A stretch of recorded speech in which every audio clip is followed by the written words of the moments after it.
السلام عليكم العشران. أنا الحليب، أو تقدروا تسموني حليبة. إيه نعم، ذاك الأخ اللي كبرتوا معاه من الصغر. كاين اللي كيشوفني سر القوة والصحة، وكاين اللي كيقول اش هاد الزمر كله مشاكل. شي وحدين ما يقدروش يبداو نهارهم بلا قهوة بالحليب، وشي وحدين غير يشوفوني كيبدلوا الطريق. مرة كنكون بطل الفطور، ومرة كنولي متهم رسمي في المعدة. ولكن بين هاد وهاد شكون أنا بصح؟ واش مفيد؟ واش مضر؟ وشكون بالضبط؟ اليوم غادي نهضروا عليا بصراحة وبالدارجة المغربية، بلا مبالغة وبلا تخويف. أول فائدة عندي واللي معروف بها بزاف أنني كنعاون العظم تبقى قوية، حيت فيا الكالسيوم، وهاد شي مهم للأطفال باش يكبروا مزيان، وحتى الكبار باش العظم ديالهم تبقى صحية.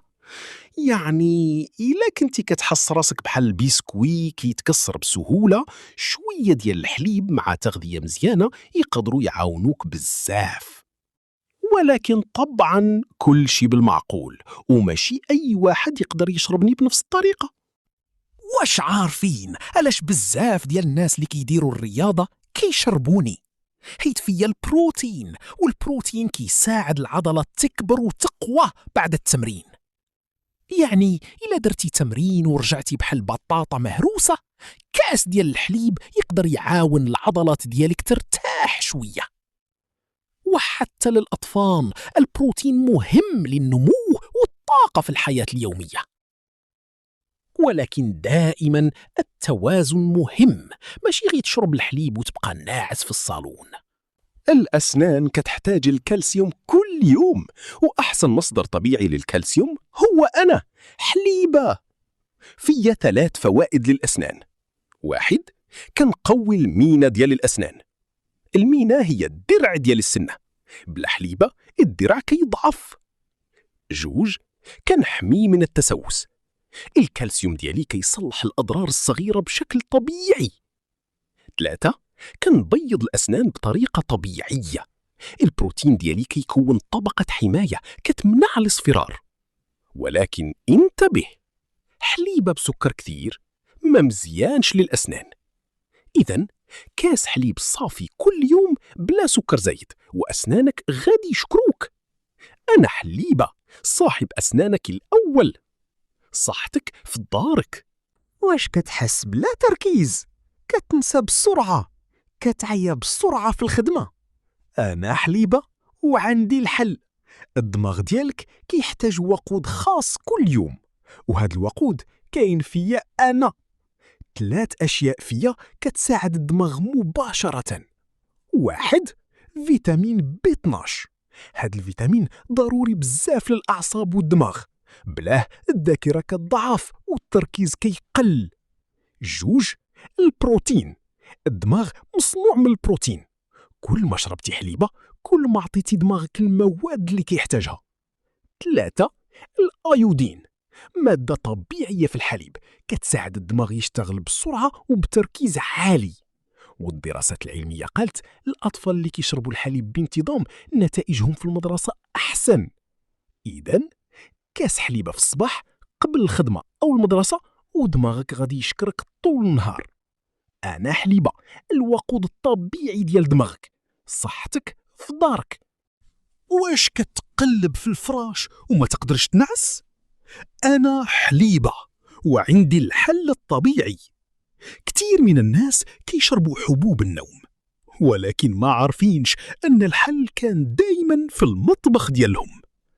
علاش حليبة كيعاون على النوم؟ 1، فيا تريبتوفان. هاد المادة الطبيعية كتحول في الجسم السيروتونين ومن بعد ميلاتونين، يعني هرمون النوم الطبيعي. جسمك كينعس وحده. 2، فيا مغنيسيوم. كيرخي العضلات والأعصاب ويهيئ الجسم للراحة العميقة. 3، الحليب السخون كيهدي الجهاز العصبي مباشرة، بحال ضربة مهدئ طبيعي بلا أي أعراض جانبية. الوصفة السحرية: كاس حليب سخون مع ملعقة عسل طبيعي قبل النوم بنص ساعة، وتنام بحال الملاك. أنا حليبة، الدواء الطبيعي ديال النوم. واش كل ما شربت حليبة كيجيك نفخة وألم في البطن؟ هادشي اسمه عدم تحمل اللاكتوز. ودابا نتكلموا على المساوئ، غادي نشرح لك الحقيقة كاملة. شنو هو اللاكتوز؟ اللاكتوز هو السكر الطبيعي اللي كاين فيا، وخاصو إنزيم خاص باش يتهضم اسمه اللاكتاز. كاين ناس جسمهم ما كيصنعش اللاكتاز بكافية، وهنا كتبدا المشاكل. شنو الأعراض؟ 1. نفخة وغازات بعد الحليب. 2. ألم وثقل في البطن. 3. إسهال بعد شرب الحليب. إلا كانوا عندك هاد الأعراض ربما عندك عدم تحمل اللاكتوز، ولكن هادشي ماشي نهاية العالم. عندك 3 حلول. 1. واش سمعتي يوما الحليب فيه دهون مضرة؟ أنا حليبة وجيت نوضح ليك الحقيقة كاملة، لا كذب ولا مبالغة، غير الحقيقة العلمية.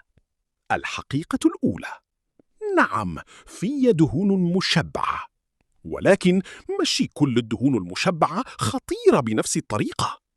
الدراسات الحديثة قالت الدهون الطبيعية ديال الحليب مختلفة على دهون الوجبات السريعة. الحقيقة الثانية: الحليب كامل الدسم، فيه دهون أكثر، ولكن فيه كذلك فيتامينات أكثر، فيتامين ألف وفيتامين دال كي يحتاج الدهون باش يتمتصوا. بلا دهون الفيتامينات تضيع. الحقيقة الثالثة: المشكلة هي الكمية. كاس ديال الحليب في اليوم ماشي مشكل للناس، المشكلة يجي من الإفراط أو من الناس اللي عندهم مشاكل في القلب والكوليسترول. إذن شنو نديرو؟ إلا كنت صحيح ومزيان حليب راه مزيان، إلا عندك كوليسترول عالي اختار حليب منزوع الدسم، إلا عندك مشاكل في القلب كلم طبيبك أولا. القاعدة الذهبية: ماشي الحليب هو المشكلة، الإفراط هو المشكلة. كاس أو جوج في اليوم مع تغذية متوازنة وما كاين حتى مشكلة. أنا حليبة، بالعقل والاعتدال دايما مزيان. صحتك في دارك. باش توصلوا ديما بالجديد اشتركوا في قناة صحتك في دارك.